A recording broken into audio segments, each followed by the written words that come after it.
පංචශීලයේ රකින්න දරුවනේ පංචශීලයේ ආදීනව ඉගෙන ගන්න ඕන. තියෙනවා අපාය සංවත්තනික කියලා සූත්‍ර දේශනාවක්.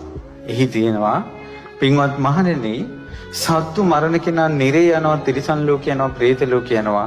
මනුස්ස ලෝකයට ආවට පස්සේ ප්‍රාණඝාතයේ අවම විපාකේ විඳිනවා. ප්‍රාණඝාතයේ අවම විපාකේ තමයි අඩු වයසින් මැරෙන එක. අඩු වයසෙන් මැරෙනවා කියන්නේ ප්‍රාණඝාතයේ අවම විපාක.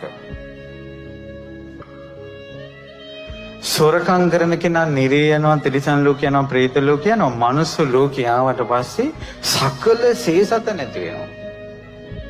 ඒක සොරකමේ අවම විපාක තමයි සකල සේසත නැති වෙනවා. අනේ මම පහුගිය කාලේ කොරියාවේ ධර්ම ප්‍රචාරයට ගියා.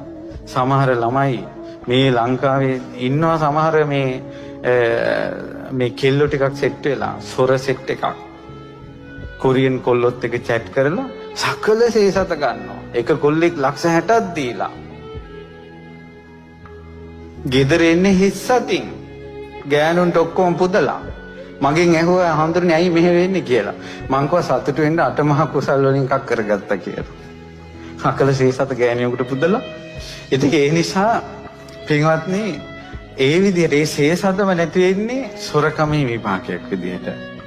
ඊළඟට වැරදි කාමසේවනයේ විපාකයක් තමයි අවම මනුස්ස ලෝකේ. අවම විපාකේ තමයි යන තැන සතුරෝ. සැනසෙල්ලේ ඉන්න නැහැ. සතුරෙක් හැදෙනවා දරුවෙක් හරි.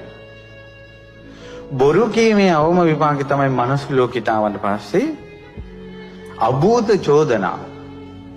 කොහින් හරි අහක යන අපි අදාළවත් නැති එකට අපි වැටෙනවා. බොරු කීමේ අවම විපාකේ.